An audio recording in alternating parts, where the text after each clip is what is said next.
Hello everybody, it's me, Farham. We're here with some Path of Exile 2, looking into the Monk and how we're going to take this from the mid-investment that we had before, the CI, Eternal Youth, Double Herald, into a high-investment Monk, and what we would be looking for to take this from being a really good mapper and an okay bosser into being really quite well-rounded. So we're going to be taking this down the crit route. Now, the crit route is a lot more investment. However, there's steps we can take to get it towards the end game, and this is the first step to take it really out of the mid-investment. What items we should be looking to buy to do this still within a decent budget, and what changes we should make to the skill tree to maximize the fact that we now have those items. Some of these items will be stretch items. I mean, one of them is Ingenuity, and you can run without Ingenuity. It doesn't need it, but it's very good. But I would stand by even a 50% Ingenuity would be perfectly sufficient for what we need to do here today. That's like wearing 3 rings. Rings are much better than belts, after all. But anyway, there's a few things we're going to cover. We're going to start with the skill tree, so let's get over and take a look at that.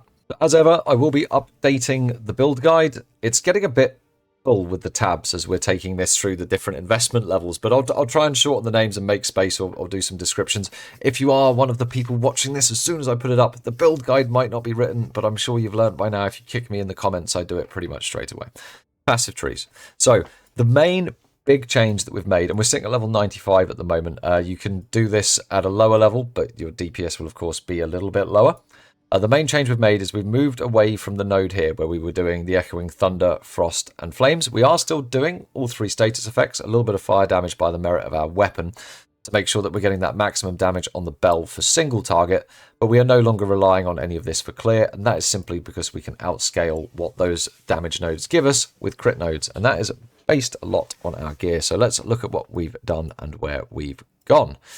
So, first thing we've done is we've taken off these skills here and we've actually redistributed them down to the quarterstaff critical damage and critical strike nodes, as well as these attack speed nodes. And I'm going to show you something quickly with these attack speed nodes, because when we get to the showcase, you'll see what I'm talking about here. I think that these are a bit of a red herring. Now, they give you a very high DPS number here, up at 231k, and I cannot get that number from any crit nodes that I've got remaining. I've got crit chance, crit damage bonus. I think if I put that one on, take me up to 222, and then I don't think I've got any more crit damage bonuses, which are at the moment the highest.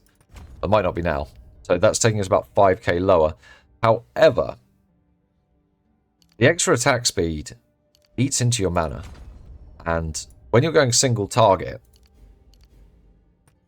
I would actually not be running close combat. We'll go over that into a lot in the gems, but this setup with the extra attack speed certainly leads to a bit of mana problems, especially when you couple in one of the items we've got at this moment. You may find yourself with some mild mana issues, but I would resolve that through skill gems if you do, and it's only really a problem I've noticed in single target.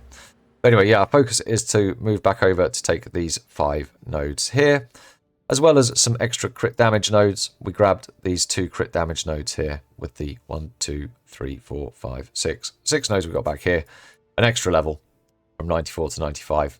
We've distributed around the quarterstaff node, and yes, as much crit damage as we can. Further levels, I believe, if we were to stay exactly as is, would be going in the crit chance nodes. However, I believe the way we should be taking this would be actually down to here. Crit damage when consuming a power charge. That's not for us to be spamming charge staff. This is for us to use charge infusion later, and I think that will be a very, very significant damage bonus, but that is going to take a significant amount more investment.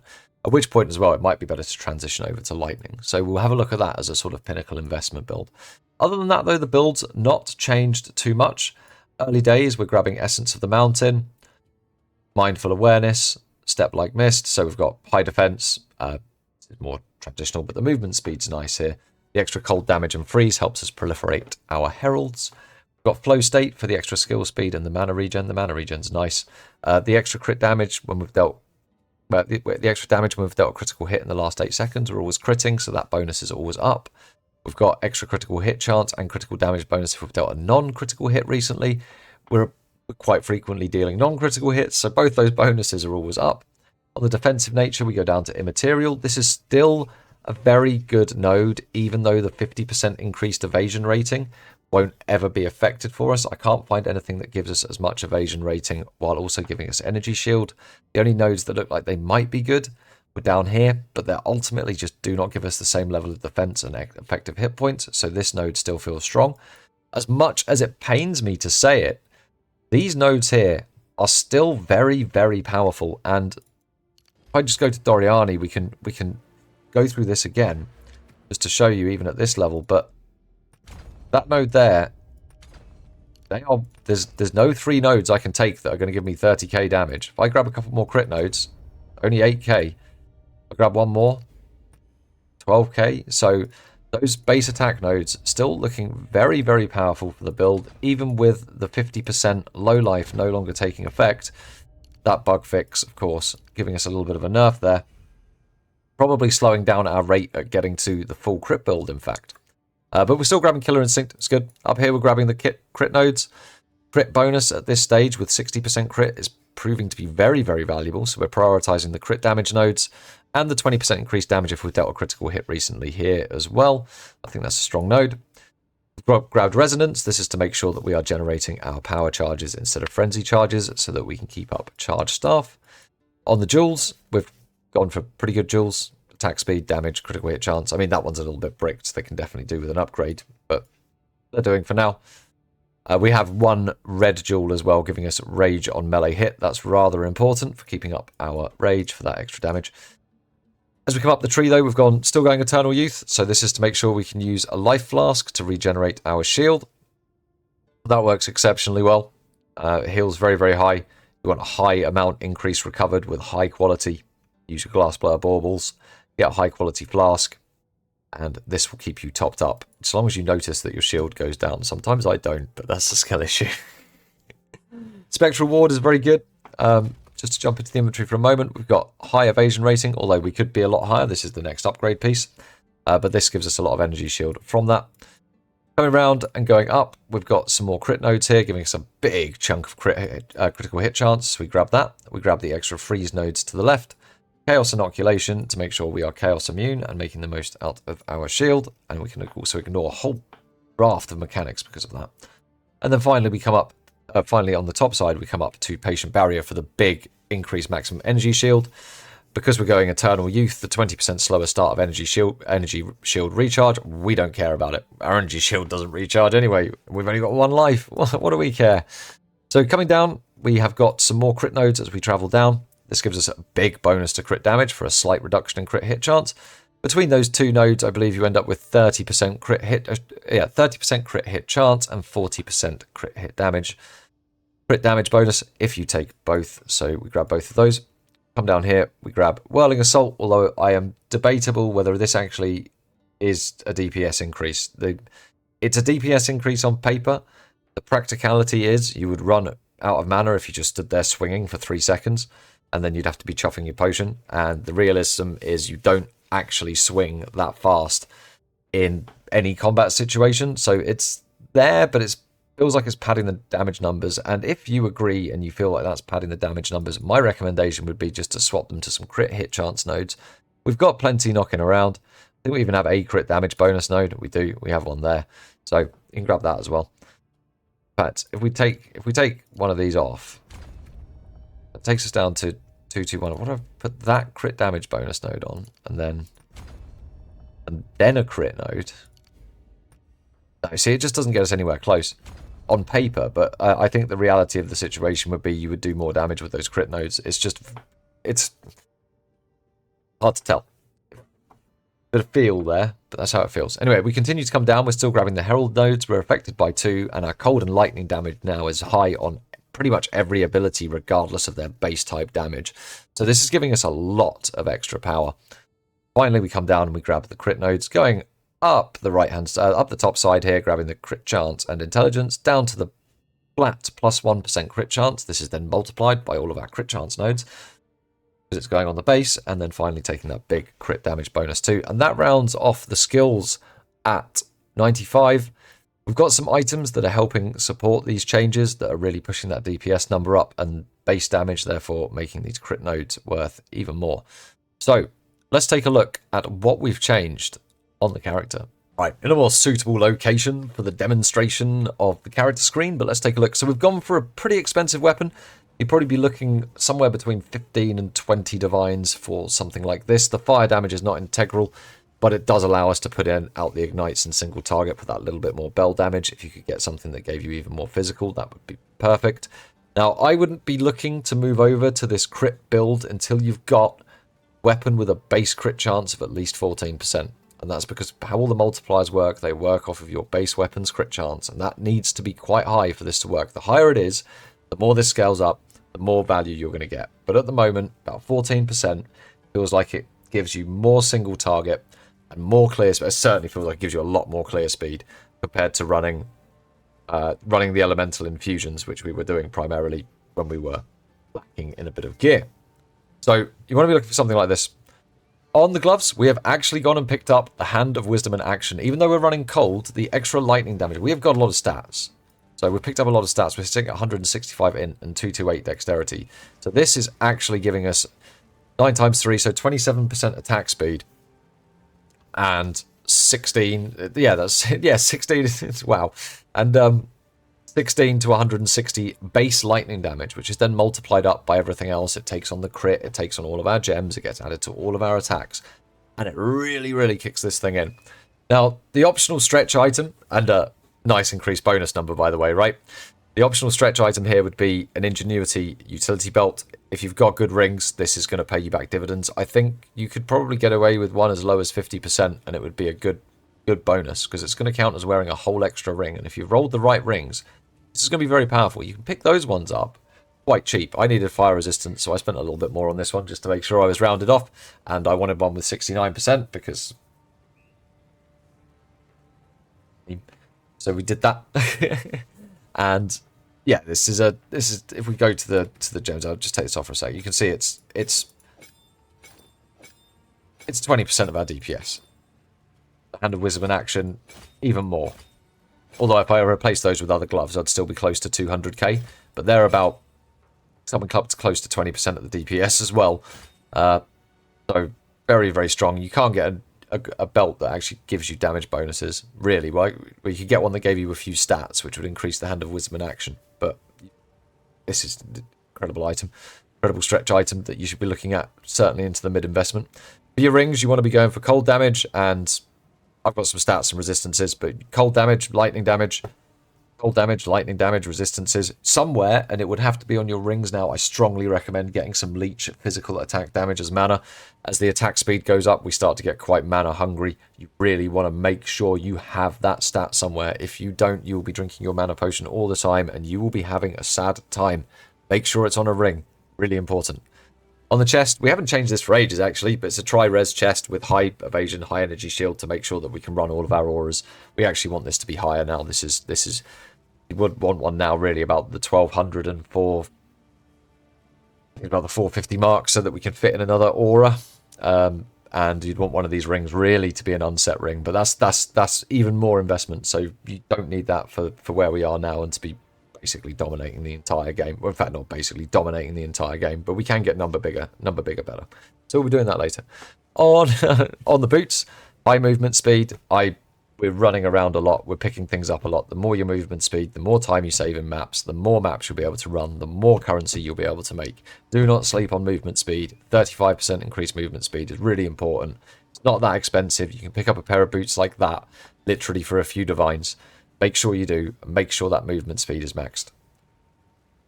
You will save so much time. It doesn't feel like it's 5%. No, you will save a lot of time. If you can get movement speed on your gems as well, because you're very rich and have 30 divines for a gem, then get those too.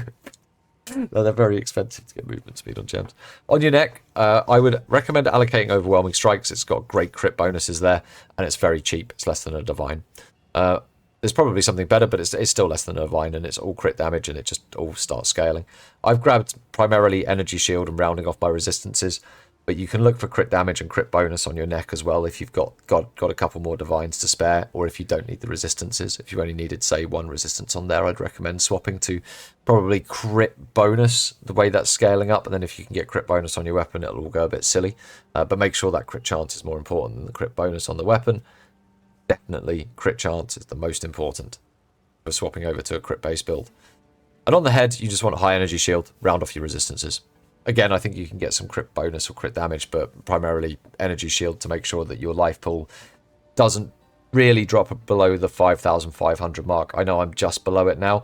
Anything lower than this, I think it's going to start to feel uncomfortable, especially if you run into a particularly gnarly rare pack before you've managed to use Grim Feast. And that probably segues us nicely to having a look at how we've got these skills set up. Alright then guys, let's cover off skill gems, playstyle, start from the top. And we'll dive in a little bit to where I've noticed some interesting occurrences. And this is mostly due to the Hand of Wisdom in action and how I think we need to keep an eye on a certain breakpoint.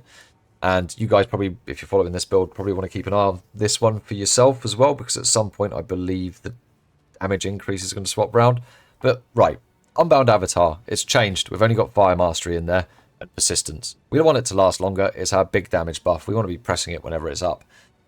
Which I will probably forget to do in the showcase. I think I've pressed it like 3 times. Anyway, and we support it with fire skills. That's because the cold and the lightning mastery have now moved elsewhere. Amazing. I wonder where. Let's go to the Tempest Bell. So here we've got Overabundance, Heft for more physical damage, Heavy Swing for more physical damage, Font of Rage to give us rage when we need it, and Close Combat. Now at this point, I am thinking, and this is going to be a personal preference based on how your single fights are going, you might want to swap Close Combat with, and I will just grab one out, not from the Farham's map tab though. That's for later. So let's just grab one of these into our very well organised inventory, and we'll go to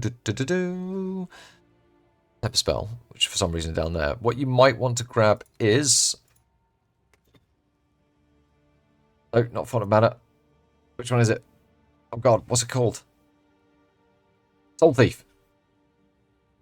You might want to grab Soul Thief as the support gem instead of Close Combat. If you're having mana problems, particularly in single target, this gem will resolve it. So consider grabbing that if you're having that issue. I am riding dirty, as they say, and just smashing that mana potion. So, you know, that's how I'm rolling with it. But if you don't like doing that, that should switch. Then we're into Ice Strike, so gems haven't changed. We're still running Ice Bite, Cold Infusion, Concentrated Effect, Primal Armament, and Martial Tempo. But this is where I think the interesting occurrence is happening. And if we get a little bit more lightning damage somewhere, we're probably going to have to swap something. Because if I take out Cold Infusion, and let's just swap it with Heft. Tempest Bell now does more on paper damage because of the amount of plus cold damage we've got.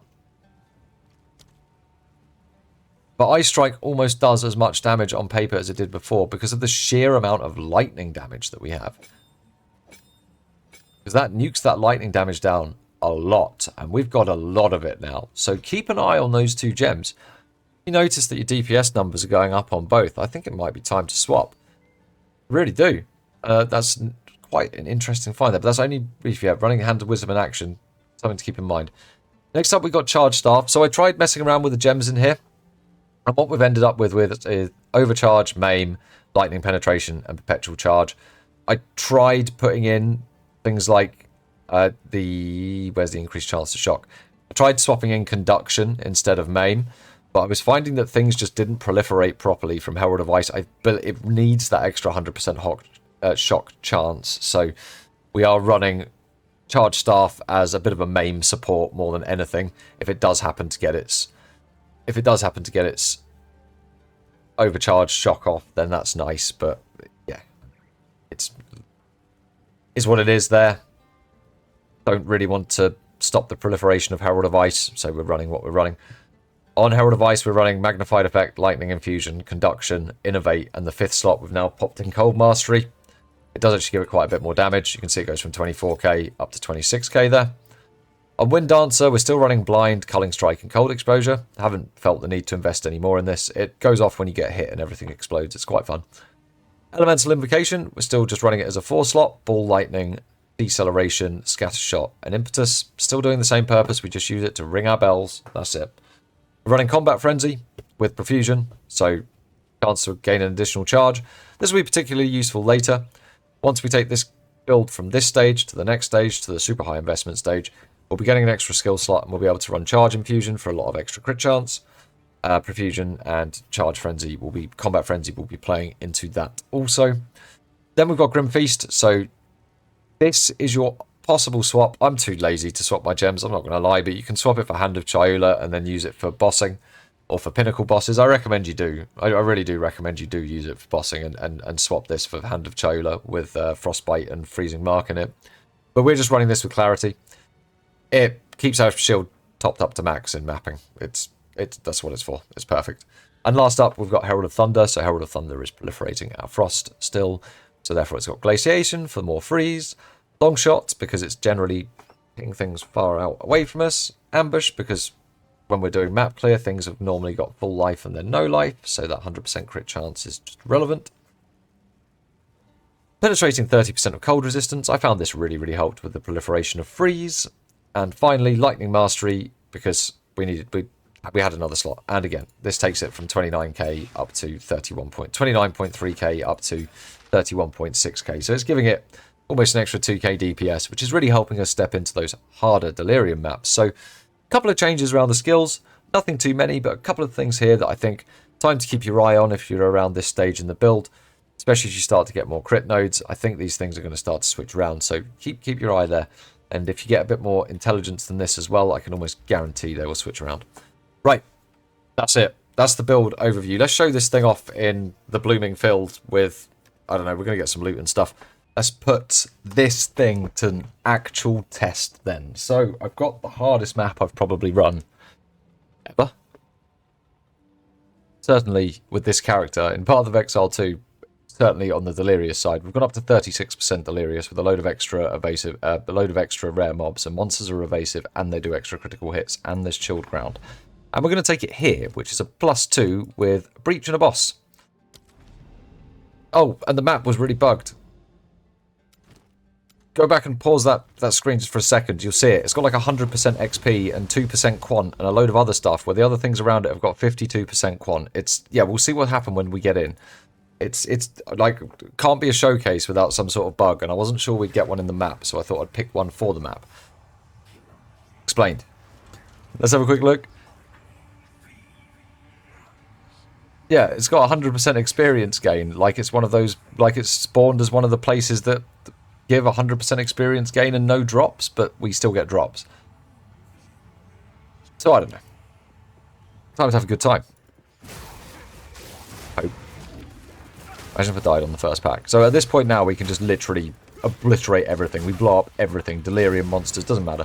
Doesn't matter to us. Sometimes we have to press our mana potion if we don't hit enough things with physical attacks, because we're just chaining explosions. We have a look at the DPS numbers. We're up to 720,000 now, but I don't believe that's max.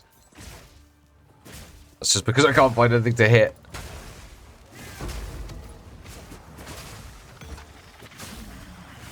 I think it goes close to a mil. But the buffs, the main buff's fallen off now, so we're not going to hit that now. So I'll open this back up next time we get there. But yeah, everything starts to multiply up. So this is why we don't really need Herald of Ash right now, because our clear's so high, we don't even need any of the elemental damage from causing effects. We can get much more value from the crit nodes, which is why we've switched there. Because everything now, the other elemental damage nodes, they don't affect it as much as the crit nodes do. But when you've got low gear investment, really good. If you want to start doing Delirium maps early, do the Triple Herald build, and then look to transition it to this, because the Triple Herald build is a hell of a lot cheaper. These things being evasive is a bit annoying.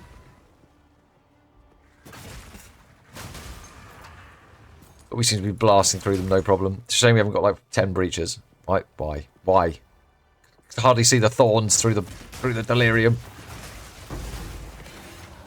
Splinter, a splinter. Oh, a splinter. Splinters for everybody. We might use the bell at some point. That's why I put the boss in.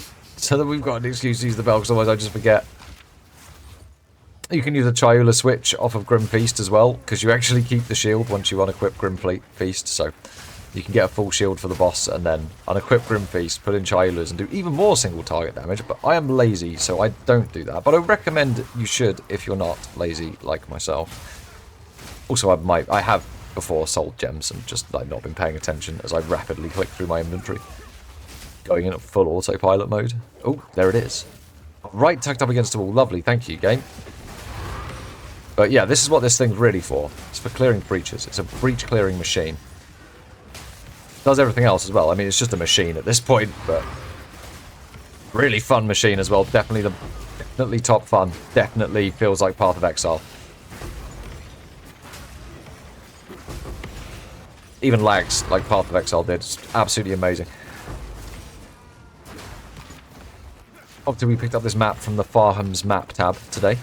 It's important to name your map tabs after yourself, otherwise you won't know they're your maps. We've seen this. The top 20 hardcore players play this way, so make sure you do name your map tabs thusly. They also forget to drink mana potions, just like I did. And there you go. That's what we get from a breach. That's like half a breach as well, because it opened poorly. But we just blow up the entire thing. It's very much not a problem. The problem is honestly looting the thing. Looting the thing takes the longest.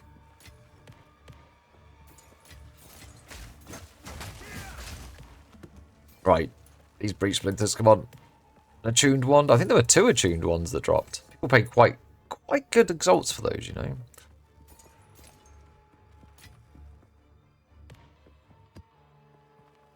Is there only 1? Oh, there was 2. We got 2. Double attuned ones. Meant to high lightning damage weapons with lightning skills, I believe. And then people use them for spark sorceresses to clear entire maps like this. Don't sleep on your white attuned ones. People will buy them in bulk for lots.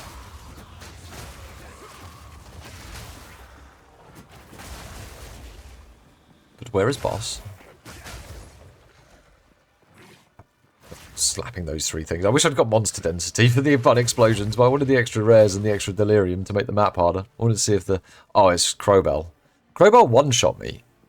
Once. Recently. Had these lightning storm things on him, and they were absolutely brutal. Yeah, this. He had this thing. It wasn't this thing, it was something much worse. Oh, mana potion, mana potion. So, does use a lot of mana. Do have to remember to press your mana potion. We can just follow Crowbell now, just slapping him in the butt. That's with the increased attack speed that I found that the mana's become a little bit of a problem. Not a massive one.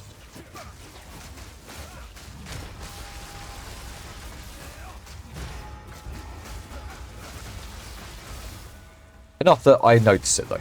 So.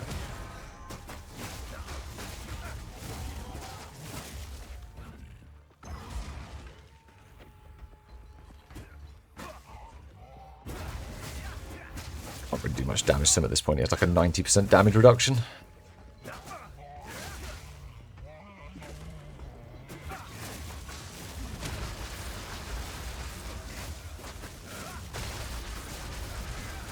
There we go.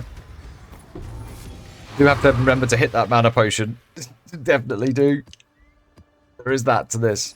It has changed considerably. But as I said, that is attack speed for the Ice Strike that's doing that down at a 0.19. Really is making a difference to the mana usage. You could, of course, drop these 2 nodes here and swap them for some crit nodes. And I think that would probably resolve the mana usage problems. But those nodes coupled with the Hand of Wisdom and Action is giving us some crazy attack speed.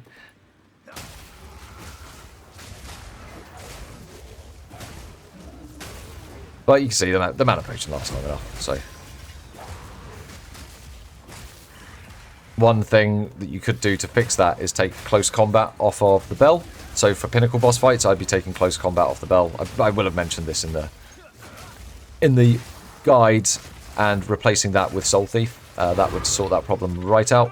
So it's better to be able to cast more bells for a longer, like 30 mil fight, but on a map boss should be fun.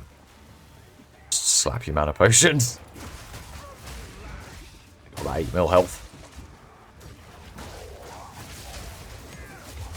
Oh, Scosis. Going to cause a problem. Oh no, he's just going to stand in place.